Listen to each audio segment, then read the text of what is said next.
तुमने क्या किया? तुमने उसके सारे कपड़े खराब कर दिए। अब जाओ और उसे अंदर ले जाओ। मुझे।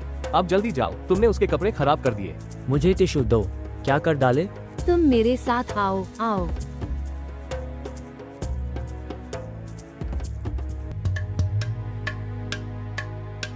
अंदर आए। शौचालय वहाँ है। आप क्या कर रहे हो? कुछ नहीं, मुझे लगता है हमें थोड़ी देर बात करनी चाहिए। हाँ तो बाहर जाओ और बात करो। कम से कम मेरी बात तो सुनो। चलो यहीं बैठकर बात करते हैं।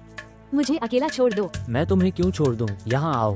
मैंने कहा मुझे छोड़ दो। मेरी बात सुनो। तुम्हें क्या हुआ?